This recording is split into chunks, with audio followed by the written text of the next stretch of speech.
오늘의 이야기는 바로 나이 들어서 혼자 사는 것에 대한 이야기인데요. 예전에는 나이 들어 혼자 산다고 하면 참 안 됐다, 외로우실 텐데, 불쌍하다, 이런 말들을 많이 했거든요. 그런데 지금은 정말 편해 보인다, 자유로우시겠어요, 부럽다, 이런 말들을 더 많이 듣게 되잖아요. 실제로 최근 혼자 사시는 분들이 정말 많이 늘어나고 있어요. 전체 가구의 3분의 1이나 될 정도로 말이에요. 그런데 나이 들어서 정말 불행한 사람은 혼자 사는 사람이 아니라 마음도 안 맞는 사람과 억지로 함께 지내야 하는 사람이라고 합니다. 한번 상상해 보세요. 부부가 늘 한 집에 있지만 서로 할 말도 없고 뭔가 얘기하려고 하면 짜증부터 내고 집안일은 한 사람만 떠안고 있고, 이런 상황이 정말 혼자 편하게 사는 것보다 행복할까요? 최근 노년 생활에 대한 만족도를 조사해 보니까 혼자 사시는 분들이 부부가 함께 사는 가구보다 오히려 만족도가 더 높게 나왔다고 하더라고요. 정말 의외죠? 그런데 왜 우리는 혼자 사는 걸 두려워할까요? 오늘 이 시간에는 여러분과 함께 노년을 혼자서도 멋지게 살아가는 지혜들을 나누어 보려고 합니다. 영상 시작 전 구독과 좋아요 부탁드립니다. 많은 분들이 혼자 산다고 하면 가장 먼저 떠올리는 것이 고독사인데요. 인생은 혼자 와서 혼자 가는 것이라고 말하던 분들조차도 막상 혼자 사는 이야기가 나오면 고독사를 걱정하게 되시죠. 하지만 여기서 정말 중요한 걸 놓치고 계신데, 혼자 살기 때문에 고독사를 하는 게 아니라 사는 동안 누구와도 어울리지 않고 외부로부터 고립되어 있기 때문에 고독사 하게 되는 겁니다. 혼자 산다는 걸 사회적으로 모든 인연을 끊고 세상과 담을 쌓고 사는 것으로 생각하니까 고독사가 떠오르는 거예요. 하지만 실제로는 그렇지 않아요. 요즘 1인 가구를 선택하는 분들의 대부분은 어쩔 수 없는 상황 때문이 아니라 보다 자유롭고 독립적으로 살고 싶어서 혼자 사는 길을 택하는 경우가 훨씬 많아요. 제가 만난 한 분은 혼자 살지만 연락할 사람도 많고 만날 사람도 많아요. 오히려 예전에 가족들과 살 때보다 더 많은 사람들과 관계를 맺고 있어요. 차이점은 이제 제가 원할 때 제가 원하는 사람들만 만난다는 거죠. 외로움. 그것은 인간의 자연스러운 감정입니다. 많은 분들이 혼자 살면서 가장 두려워하는 것이 바로 외로움이에요. 하지만 여기서 놀라운 사실을 말씀드리면, 배우자와 함께 살고 있는 기혼자 중에서도 외롭다고 느끼는 비율이 무려 62.5%에 이른다는 연구 결과가 있어요. 즉, 함께 산다고 해서 외로움에서 자유로운 건 아니라는 뜻이에요. 오히려 정서적으로 단절된 상황에서는 같이 사는 것이 혼자 사는 것보다 더 힘들고 외로울 수 있습니다. 그렇다면 이 외로움을 어떻게 현명하게 받아들여야 할까요? 첫째, 외로움은 당연한 것이라고 받아들이세요. 사람은 기본적으로 외로운 존재입니다. 다른 사람들은 다 행복해 보이는데 왜 나만 이렇게 쓸쓸하지? 이런 생각은 착각일 뿐이에요. 둘째, 외로움을 억압하거나 부인하지 마세요. 나는 외롭지 않아. 외로워서는 안 돼라고 생각할수록 오히려 더 외로움에 사로잡히게 돼요.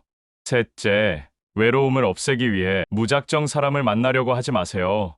외로움을 타는 사람에게는 사람 사귀는 것 자체가 스트레스인 경우가 많아요. 억지로 관계를 유지하다가 오히려 상처받고 실망하게 되는 경우가 부지기수예요. 외로움을 당연하게 받아들이면 마음이 편해집니다. 그리고 나서 혼자 할 수 있는 것들을 찾기 시작하면 의외로 재미있고 보람찬 시간과 기회가 많다는 것을 발견하게 될 거예요. 사람과의 관계는 돈과 시간뿐만 아니라 엄청난 에너지를 소모하는 일입니다. 그 에너지를 나 자신을 위해 사용해 보세요. 그동안 해보고 싶었지만 못했던 일들, 그림을 그려보고 싶었다면 그림을, 악기를 배우고 싶었다면 악기를, 새로운 언어를 익히고 싶었다면 언어 공부를 시작해 보세요. 이런 새로운 도전들이 외로움을 잊게 해주는 가장 좋은 방법입니다.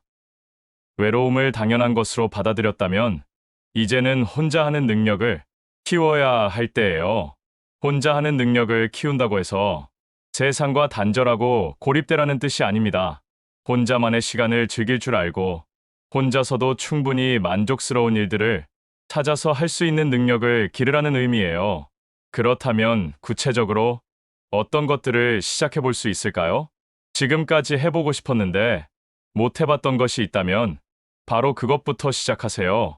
어떤 분은 목공예에 관심이 있어서 작은 공방을 꿈꾸기도 하고 또 어떤 분은 58세의 나이에 드럼을 배우기 시작해서 삶의 활력을 되찾기도 해요.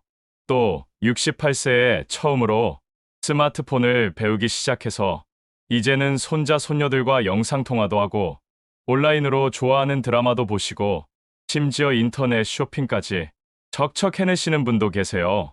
젊은 사람들만 할 수 있는 거라고 생각했는데 해보니까 정말 재미있어요.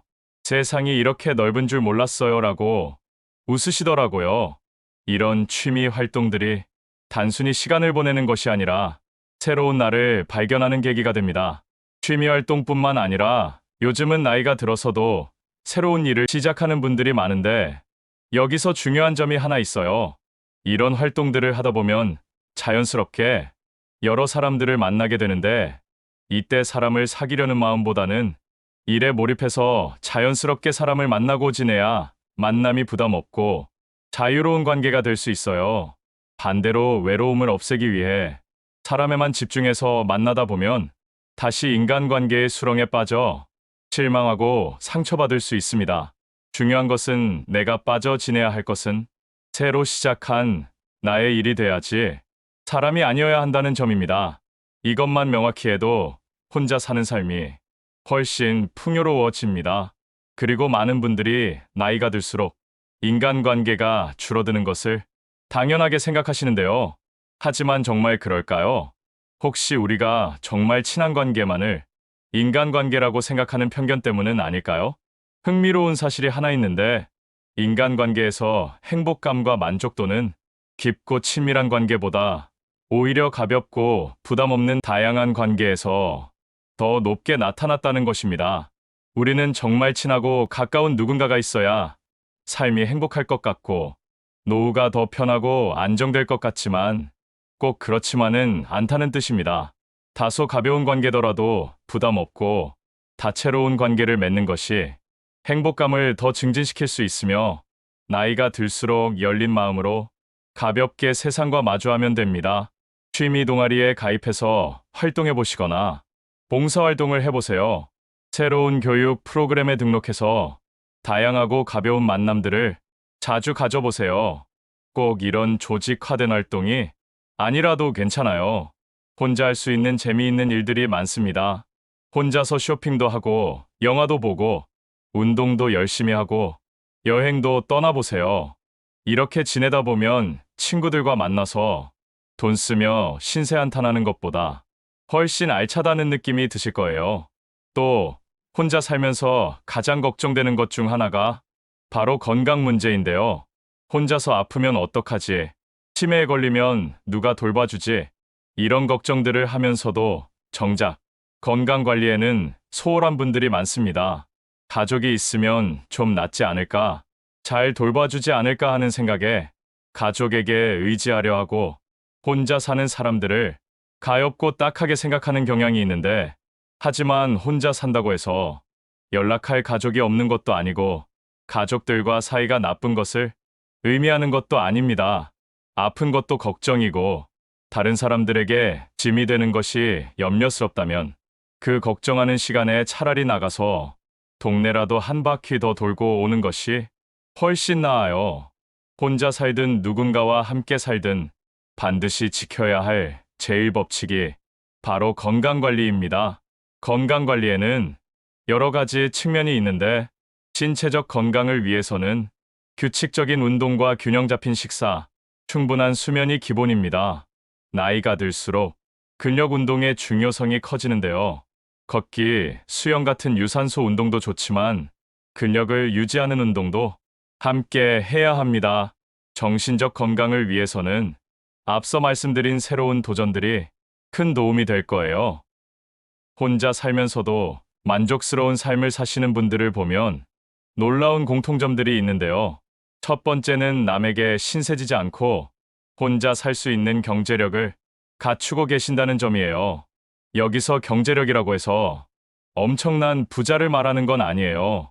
자신의 생활 수준에 맞게 누구에게 손 벌리지 않고도 당당하게 살 수 있을 만큼의 여유를 갖추고 계신 거죠. 두 번째는 긍정적인 마음가짐을 가지고 계신다는 것이에요. 나이가 들수록 어디 아픈 곳도 생기고 예전만 못한 것들이 하나둘 늘어나는데도 불구하고 그래도 괜찮다. 이 정도면 감사하다는 마음으로 사시더라고요. 세 번째는 원만한 인성을 유지하고 계신다는 점이에요. 혼자 산다고 해서 성격이 괴팍해지거나 남을 경계하는 것이 아니라 오히려 더 너그럽고 여유로운 모습을 보이시죠. 그리고 마지막으로 자유롭게 살고픈 마음이 하늘을 찌를 듯 강하시다는 것이에요. 이게 정말 중요한 포인트예요. 억지로 참고 사는 게 아니라 진짜로 자유로운 삶을 원하고 그것을 즐기고 계신 거죠. 이런 분들을 보면 정말 부럽다는 생각이 들어요. 나도 저렇게 멋지게 나이 들고 싶다는 마음이 절로 생기거든요. 어느 분이 이런 멋진 말씀을 하시더라고요. 30년은 몸 모르고 살고 30년은 가족을 위해 살고 이제 남은 시간들은 나 자신을 위해 살겠다고 말이에요. 정말 와닿는 말이지 않나요? 생각해 보세요. 지금까지 얼마나 많은 시간을 다른 사람들을 위해 살아왔나요? 어린 시절에는 부모님 기대에 맞춰 살고 결혼해서는 배우자를 위해 자식이 생기면 자식을 위해 살아왔잖아요. 그런데 이제는 어때요? 이제는 정말로 나를 위한 시간이 왔어요. 많은 세월을 살아오면서 쌓인 연륜이 있고 비워야 할 때와 채워야 할 때를 아는 지혜가 생겼어요. 너그러움과 배려도 자연스럽게 몸에 배웠고요. 이제는 담담한 마음으로 삶의 여백을 나만의 색깔로 채워갈 수 있는 나이가 된 거죠. 물론 나이가 들면서 변하는 것들이 있어요. 눈도 예전만 못하고 귀도 잘 안 들리고 걸음걸이도 예전 같지 않죠. 하지만 그렇다고 해서 추하게 늙어서는 안 되잖아요. 가장 중요한 것은 마음가짐이에요. 늙어가는 사실은 받아들이되 세상을 원망하거나 나를 알아주지 않는다고 불평하면서 누군가를 미워하고 욕심을 놓지 못하는 그런 모습 대신 늘 호기심을 가지고 눈을 반짝이면서 사랑이 넘치는 자애로운 모습으로 살아가세요. 주변 사람들에게 늘 관대하고 도울 수 있는 일을 찾아서 즐겁게 하시고 어른 대접을 안 한다고 불평하지 말고 대접받을 만한 근사하고 멋이 넘치는 그런 어른이 되어 보세요. 할 게 많아서 잠잘 시간도 없다고 행복한 불평을 할 정도가 되어 보세요. 오라는 곳이 많아서 사람들과 정을 나누다 보니 가족들이 어디 계세요? 하고 찾을 정도로 바쁘게 살아가 보세요. 그러면 젊은 사람들이 나도 저렇게 늙고 싶다고 부러워할 만큼 멋지게 나이 들 수 있을 거예요. 인생은 왕복표가 없는 여행이에요. 한 번 가면 다시는 돌아올 수 없는 소중한 시간들이죠. 그러니 늦었다고 생각하지 말고 지금부터라도 자신의 삶을 멋지게 채색해 보세요. 육체는 늙어가도 마음만은 늙지 않게 젊은 사람들 못지않게 더 깔끔하게 가꾸고 다듬으세요. 이걸 아는 사람이 진짜 멋있는 어른이고 멋있는 어른은 언제까지나 마음만은 젊을 수 있어요. 기억하세요. 나이 들어서 혼자 산다는 것은 결코 불쌍한 일이 아니에요. 오히려 더 자유롭고 더 당당하고 더 행복한 삶을 살 수 있는 기회가 될 수 있어요. 외로움은 당연한 것이라고 받아들이시고 혼자만의 시간을 즐길 줄 아는 능력을 키워보세요. 건강만은 꼭 챙기시고요. 오늘 영상이 도움이 되셨다면 구독과 좋아요 부탁드리고 여러분 모두가 멋지고 당당한 노년을 보내시기를 진심으로 응원합니다. 감사합니다.